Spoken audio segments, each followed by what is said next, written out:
So I've been working with a user on Discord. His name is Unified, and he's been working on a cellular automata, which makes it so your voxels can flow like water.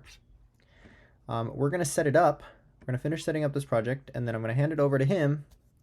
And then in the next video after this, I'll show you the code that he came up with that will work within this voxel system. So for now, we're just going to work on setting that up and how that's going to fit into our architecture.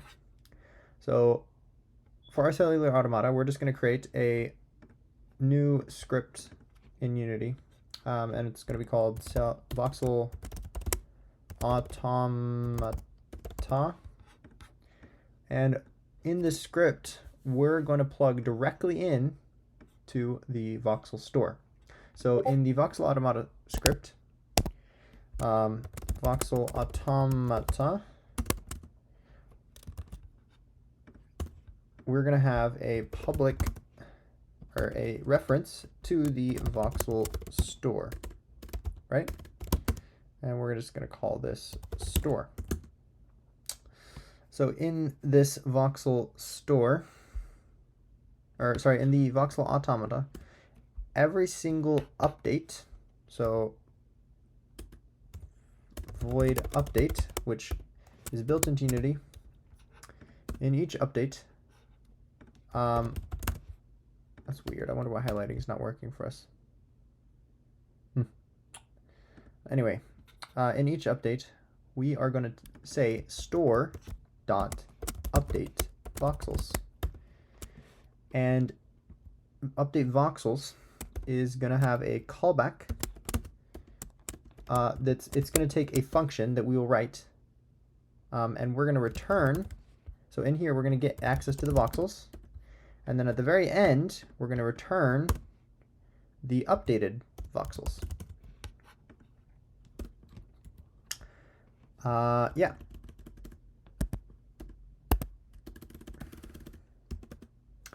And then in here, I'm going to leave this to my friend to do the voxel automata rules. And when he does get that done, I will show you the result.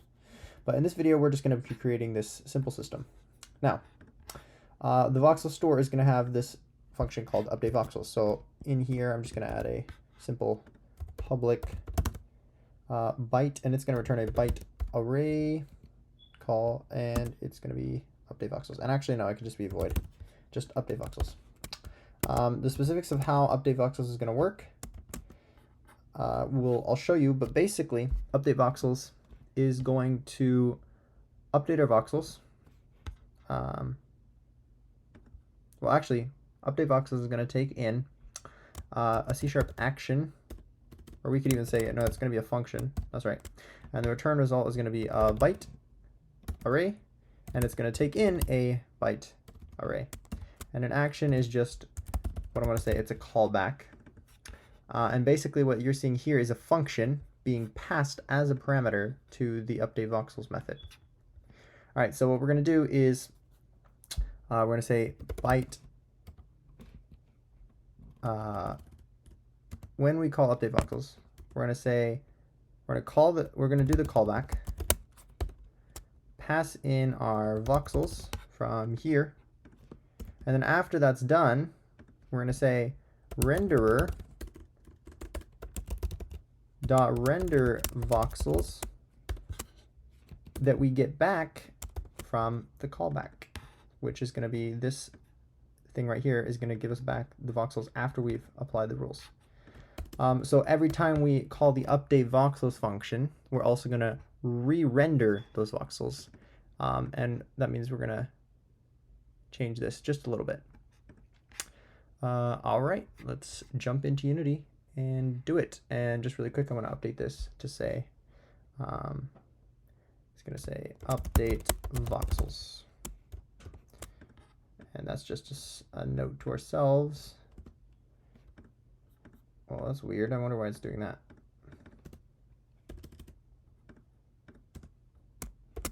Update voxels. Yeah, I don't think it's supposed to do that. But anyway, update voxels. All right, I'll see you in there. All right, so To get started, go into the Voxels folder and create a new C# script. And we're going to call it Voxel Automata. Now we can go ahead and open that. All right, so in Voxel Automata, like I said, we are going to get a reference.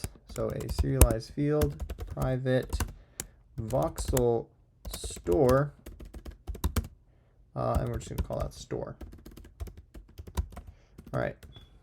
Now in update, we are going to say store dot update voxels, a function inside of here. It's going to give us access to the voxels array, and we will return voxels. And between this, we're going to apply voxel automata rules. All right, let's go ahead and make this function. So in voxel store, create a public at the top. I'm going to do it at the top. A public void update voxels. Update voxels is going to take in a function, and to use that we have to go using system, and then we should be able to say function, and what the function is going to return is a byte array of voxels, and it's also going to get a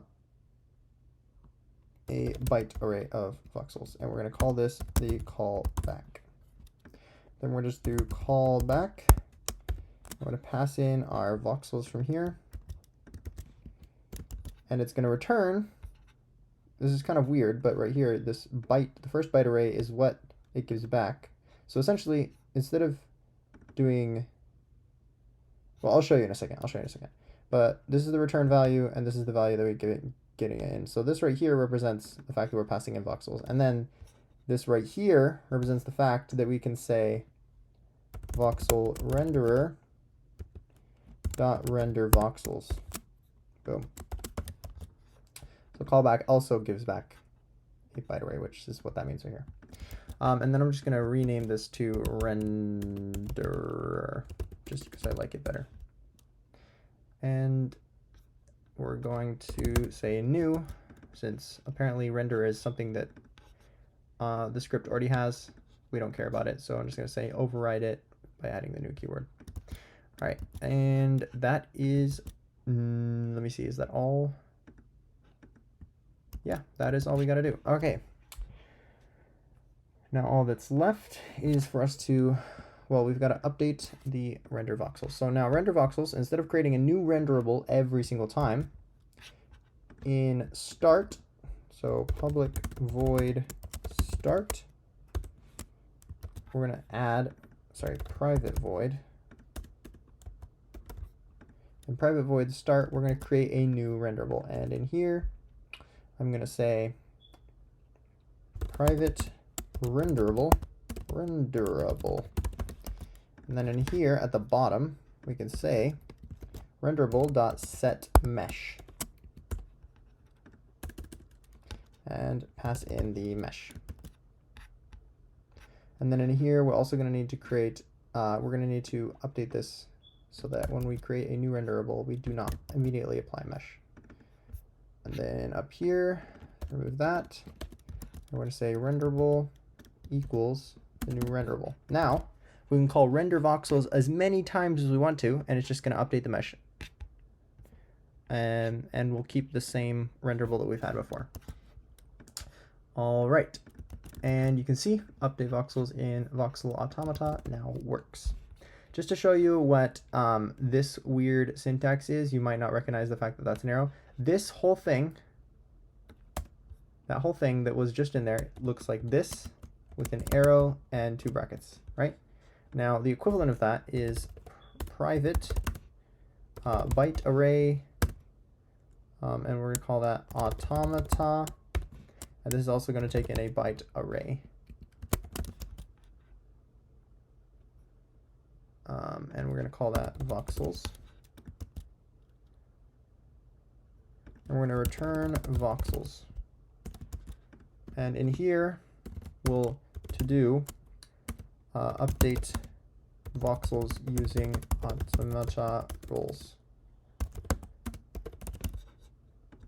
All right, and in here, as long as you change the rules, you'll have flowing water like I showed you in the Discord that my friend from Discord had sent me, and he created that all on his own without a voxel system. But then he's going to be writing this code for us in here, and then in the next video I'll show you. But yeah, that is all for now. You can click play if you want to, and just to be sure, let's click play and see what happens. One thing you might notice is that every single frame... Oh, hold on, I haven't clicked play yet. Need to reset this reference, and I'm going to create a new empty game object, Automata, and Voxel Automata, reset the position, and we're just going to pass it a reference to the Voxel store. Now, Voxel Automata is updating the store every single frame. And every time we update voxels, it's going to re-render them. This should still work, since we're just doing one Minecraft chunk and not like a million of them. But let's test this out. And what is this error? Let's see. And it works. No errors. So what was happening just now, on enable, if you go to Voxel Automata, we were update in the Voxel Automata might have been called before before the renderable game object actually got created. I'm guessing that what happened. But anyway, start just wasn't running soon enough. So just change that to on enable and it should work. All right, I'll see you in the next video where we will have flowing voxels like water.